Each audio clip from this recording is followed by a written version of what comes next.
मेहनत कितना जी, है? मेहनत तो 2 घंटे सुबह लगता है, शाम को 2 घंटे, दोपहर में आधा घंटा पानी इस वानी पे चढ़वाते हैं पिलाना। किस गुड़ सीमन का? हम गाँव में एक भैंसा है, हमने ला करके दे दिया है, वहीं से क्रॉस कराते हैं हरियाणा। उसका कटड़ा भी है, इसका भी एक कटड़ा है हमारे पास, अच्छा, अच्छा। पड़वा जैसे तो तैयार उनको क्या करते हैं। करते आज हैं भी आप? मिलती है हमारे यहाँ, बिकती हैं, जी। लेकिन विशेषतर भैंसों का सिस्टम है। तो गाय जैसे कितने लीटर वाली रखते हैं आप हमेशा? नमस्कार साथियों, मैं जितेंद्र और आप देख रहे हैं अपना चैनल प्रगतिशील पशुपालक। साथियों, मैं आ चुका हूं बनारस ज़िले में और एक ऐसे युवा से मिलवाऊंगा जिन्होंने इनके पिताजी भी पशुपालन से जुड़े हैं, भैंसों के फार्म चला रहे हैं और इनके दादाजी भी चलाते थे। काफ़ी लंबा चौड़ा अनुभव है और पीढ़ी दर पीढ़ी इसी काम को आगे बढ़ा रही है। और इनके यहाँ जो भैंसें हैं जो आती है वो बाहर की भैंसें आती है, हरियाणा की भैंसें आती है। तो जो भी हमारे पशुपालक भाई हैं जो कि हरियाणा की भैंस खरीदना चाहते हैं अपने उत्तर प्रदेश में बनारस ज़िले में, जो कि वहाँ जाना सक्षम नहीं है, क्योंकि वहाँ जाने का मतलब कि अगर एक गाड़ी लेते हैं तो 8-9 भैंसे आपको खरीदना पड़ेगा और यहाँ से आप आसानी से 1-2 भैंसे जो है ले जा सकते हैं। तो आइए हम इनसे जानते हैं कैसे उनका रख रखाव करते हैं, कहाँ से लाते हैं, कितना दूध वाली भैंसी कितना में मिल जाती हैं। तो आइए सर से बातें करते हैं। वीडियो अच्छा लगे तो प्लीज़ एक लाइक कर दीजिए और नए व्यूवर्स जिन्होंने अभी तक चैनल को सब्सक्राइब नहीं किया है प्लीज़ चैनल को सब्सक्राइब कर लें। नमस्कार सर, अपने बारे में थोड़ा-सा हमारे दर्शकों को बता दीजिए। नमस्कार सर, गुरु जी, आप हमारे घर आए, आपका बहुत स्वागत है हमारे डेयरी फार्म पे। जी, धन्यवाद। और हमारे पिताजी का नाम है श्री केसर यादव। जी, मैं उनका बड़ा बेटा हूँ यशवंत यादव। जी। हमारा गांव तोहफापुर, जिला वाराणसी। तो क्या पिताजी के साथ-साथ आप भी जो है कि पशुपालन में ही जुड़े हुए हैं? जी सर, पढ़ाई छोड़ करके अब हम भी इसी में जुड़े हुए हैं, हमारी रुचि इसी में है। जैसे युवा हैं आप, पढ़ाई के बाद लोग चाहते हैं कि हम जो है अच्छी खासी नौकरी करें, बाहर जाएँ, बढ़िया पैसा कमाएँ, इस गोबर मिट्टी में न लगे। नहीं सर, ऐसी कोई बात नहीं है, हमारा रुचि इसी में है और उससे ज़्यादा हमें इसमें बेनिफिट। क्या चीज़ इसमें ऐसा लगता है आपको जैसे कि आपने बाहर न जाकर दूसरे की नौकरी न करके जैसे इसी सर को ही अपना चुना? घर का काम देखते हुए सारा मतलब जो भी व्यवधान जो भी चलता है समाज का, जी, जी। देखते हुए अपना सारा काम भी कर लेते हैं और जो इनकम भी है ये इनकमों का स्रोत जैसे। बेहतर सर किसे मानते हैं, नौकरी या पशुपालन? नहीं सर, हमारा तो पशुपालन है। पशुपालन को बेहतर मानते हैं। जैसे जो युवा हैं बाहर जाते हैं, प्राइवेट नौकरी में, प्राइवेट सेक्टर में काम करते हैं, टाई बेल्ट लगा लेते हैं और पता चलता है कि उनकी सैलरी जो है कि बहुत कम होती है। नहीं सर, वो जैसे अगर प्राइवेट नौकरी करनी है तो आप स्वयं अपना घर का काम करें, जी, या तो नौकरी करें तो सरकारी करें, हमारा जी। यही मानना है। तो सरकारी मिलना तो बड़ा मुश्किल का काम है आज के ज़माने समय में। बहुत बहुत दिक्कत है। जी, हमने भी कई प्रयास किया लेकिन असफल रहे। जी। जी, उसके बाद जो है कि उसके आपने बाद हम पिताजी के साथ इसी में लगे। इसी को ही अपना अर्निंग का साधन बना जी, लिया। जी। तो कितना कमा लेते हैं सर? मिनिमम महीने का 50,000 तो हो ही जाता है। 50,000 हो जाता है। और जहाँ तक कि हमें पता है कि जो प्राइमरी स्कूल के सरकारी टीचर होते हैं, शुरुआती दौर में उनकी भी तनख्वाह इससे कम होती है। जी सर, इसमें नुकसान फ़ायदा होता रहता है। जिस तरह से पशु बीमार नहीं हुआ जी। तो ठीक है, उतना हो जाएगा, नहीं तो कुछ कम होता है, लेकिन होता है ठीक है। रिस्क कितना है सर इसमें? रिस्क तो मानिए तो ज़्यादा भी है, कोई भी रिस्क नहीं है, आपके ऊपर डिपेंड करता है कैसे जी। आप रख रखाव करते हैं जी। पशुओं का। जी।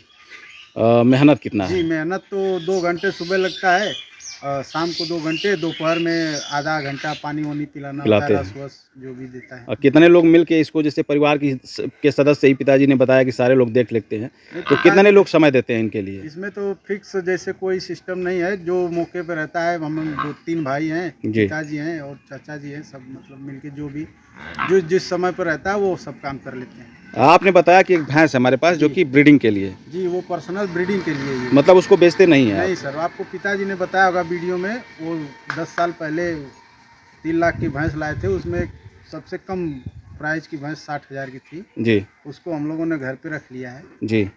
वो तो क्या वो 10 साल पहले भैंस आई थी? जी, आज भी रखे हैं? जी है। तो उस समय कितना दूध कर रही थी? उस समय पहले ब्यात में उसने 13 लीटर दूध दिया था, जी। 2 दांत थी। जी। इस समय दूध अगर बच्चा देकर खड़ी होगी 17 लीटर दूध देती तो हमारे दर्शक थोड़ा उसको देखना चाहेंगे है। सर, उस हम भैंस दिखा को। देंगे। यही चलते हैं हमारी उसके भैंस। पास। जी, यही भैंस है हमारी। अब तो 8-9 बयान की हो गई है। ये 9 बयान की हो गई, जी। तो उस समय मतलब पहली थी। जी, पहली 2 दांत आई थी। तो क्या इसमें आपको लगा कि आपने इसी को जो है कि नहीं ब्रीडिंग के लिए चुना और भैंसों को नहीं चुना? नहीं, और भैंसों पैसा इसमें पूंजी कम था, 60,000 रुपए की भैंस थी, सारे बढ़िया भी थी जी। और दूध भी अच्छा था, इसलिए तो आज के सर 10 साल पहले 60,000 की भी तो कीमत रही होगी? लेकिन सर उस समय भी कम थी इसकी कीमत उस जी। हिसाब से। मतलब 60,000 इसके लिए सस्ता था। जी। तो उस समय कितना दूध था, उसके बाद इसका दूध कैसे कैसे इंक्रीज हुआ, बढ़ा, थोड़ा जैसे बताइए। सर पहले ब्यात में इसने 13 लीटर दूध दिया है। जी, हाँ, वो 8 महीने 13 लीटर लगातार दिया इसने दूध। दोनों टाइम का? जी। जी उसके बाद दो ढाई महीने पे इसने मतलब ब्याने के 2-2.5 महीने पे सीमन ले लिया। जी। वो लेती है अभी भी। मतलब कि कहा जाए तो इसका सीमन लेने का जो रोटेशन है वो जी, काफ़ी अच्छा है। हर साल बच्चा दे देती है। साल के साल बच्चा देती है। जी। तो अभी किस पोजीशन में है सर? अभी सर इस समय मतलब 4 महीने की ब्याई हुई है, मौके पर 13 लीटर दूध होगा। मतलब 4 महीने हो गए बच्चा दिए, आज भी 13 लीटर दूध कर रही है। 1 महीना हुआ है इसको सीमन लिए हुए। जी, गाभिन भी हो गई है। हाँ, 1 महीना। तो इससे कितना लाभ ले चुके हैं, कितनी पड़िया तैयार कर लिए? इससे तो हमने करीब 4 पड़िया 2-3 पड़वा थे वो सब बेच दिए। ये सब इसी के हैं? जी, देखिए पहले ब्याज की ये भैंस है, इसकी पहली जो तरी आई थी। जी। हाँ। ये इस बार दूसरा बार बच्चा दे रही है, दी है। ये वाली उसी की बच्चा हाँ, है? उसी की पहले ब्याज की है बच्चा। इसको आप नहीं बेचे? नहीं बेचते, इसका कोई मतलब जो भी सिस्टम पड़वा छोड़कर कोई नहीं बेच देते हम। मतलब पड़िया सब रख लेते हैं? जी। इसी के जावड़ को बढ़ा रहे हैं आगे? हाँ, इसको। और सीमन कौन सा इस पे चढ़वाते हैं, किस बुल का? गांव में एक भैंसा है, हमने ला करके दे दिया है, वहीं से क्रॉस कराते हैं, हरियाणा से लाए थे। अच्छा, वो हरियाणा से ही आया था, मुर्रा नस्ल का ही है। तो क्या मतलब जैसे माँ फर्स्ट ब्यात में करीब 13 लीटर, बिटिया क्या की कितना दूध की? इसमें फर्स्ट ब्यात में 14 लीटर दूध दिया। मतलब उससे दूध इसका बढ़ा, यानी दूसरा में तो और दूध बढ़ा होगा इसका? और इस मतलब दूसरे ब्यात में इसने 15 लीटर दूध दिया। 15 लीटर दूध करी है। इस समय 6 महीने की गाभिन है, 7 लीटर दूध होगा। अभी भी 7 लीटर दूध कर रही है। मतलब कि एक महीना और इसको दूध निकालेंगे फिर ड्राई कर देंगे? 2 महीने के लिए छोड़ते हैं मात्र 2। जैसे कि एचएफ गाय 2 महीने के लिए ड्राई होती हैं, उससे अच्छी है। उसमें तो बहुत बीमारियां सब आती हैं, लेकिन इसमें कोई नहीं। जी। भैंसों में कौन कौन सी बीमारियां होती हैं सर? भैंसों पर आपका रख रखाव उस पर डिपेंड करता है, जी। कैसे आप रखते हैं। जी। अगर अभी मौसम गड़बड़ हुआ, फिर धूप हो गई, बारिश हुई, उसमें छोड़ दिए भैंसों को तो वो नुकसान करेगा। जी। हाँ, जैसे वैक्सीनेशन वगैरह भी इनका होता है? जैसे ब्लॉक द्वारा जो सरकारी डॉक्टर हैं वो समय पे आप आ करके जो गला घोटू बीमारी होती हाँ, है, खुरपका, मुंहपका, मुंह पका और अलग तरह की जितनी बीमारियां होती हैं वो सब टीकाकरण आकर करते हैं घर पे, आके लगा देते हैं जी। निःशुल्क। और जैसे चाचा जी ने बताया कि जो बाहर के कस्टमर आते हैं, जी। तो कहाँ कहाँ के लोग आते हैं आपके यहाँ भैंस खरीदने के लिए? यहाँ तो लगभग हर जिले में हमारी भैंस जाती हैं। जी। आजमगढ़, गाजीपुर, जौनपुर, चंदौली, जी। जमनिया। बिहार के लोग भी आते हैं? बिहार भी जाती हैं। जी। उसके बाद वहाँ हमारा बरसात के समय में वो जैसे कर्नाटक की भी लोडिंग यहाँ से होती है। अच्छा, कर्नाटक के भी व्यापारी आते हैं आपके यहाँ? जी। जी।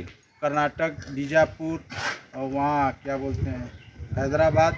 तो उन लोगों के लिए कैसे ट्रांसपोर्ट की व्यवस्था करते हैं? जो सारा व्यवस्था हमारे पास है, हम ट्रांसपोर्ट की कोई दिक्कत नहीं है, रहने की कोई दिक्कत नहीं है, सारी व्यवस्थाएं कर देते हैं। आप हमारे यहाँ से भैंस लीजिए पूरी तसल्ली से, 3 टाइम 4 टाइम उसका दूध निकालिए, यहीं पे रहिए, खाइए, कोई दिक्कत नहीं। तो ज़्यादातर आप लोग बाहर से जो भैंसें लाते हैं ब्याई हुई लाते हैं या फिर गाभिन? हमारा ज़्यादातर सिस्टम ब्याई हुई भैंसों को लाते हैं। 1-2 अगर नहीं मिल पाती हैं उस समय तो गाभिन भी ले लेते हैं, लिया जाती हैं।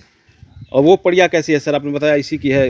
हाँ, उसके ये तीसरी बार की बच्चा दी है। तीसरा में इसको दी थी? हाँ, उसको तीसरा में दी थी। इसका रिकॉर्ड क्या रहा? इसका रिकॉर्ड ये जैसे समय से पहले बच्चा डाल दिया, लेकिन इसने भी 11 लीटर दूध दिया। अभी 2 दांत पूरा हो रही है। जी जी, 2 दांत हो रही है अभी? 2 दांत हो रही है हाँ, अभी। जी। तो उसके बाद भी 11 लीटर लीटर इसने दूध। कितने दिन में बच्चा फेंक दिया था? 8 महीने पे बच्चा दे दिया था। चोट लग गई थी, गिर गई थी। जी जी जी। तो मतलब जो ब्रीडिंग है आपका उसमें से सक्सेसफुल है? जी, अच्छा है। कुल मिला जुला के उसका कटड़ा भी है, इसका भी एक कटड़ा है हमारे पास। अच्छा अच्छा। पड़वा जैसे तो उनको क्या करते हैं आप, बेच देते हैं? जैसे जो रिश्तेदार है ले जाते हैं, नहीं तो अगर अच्छा जो शौकीन है नस्ल वाला तो वो ब्रीडिंग के लिए ले जाते हैं?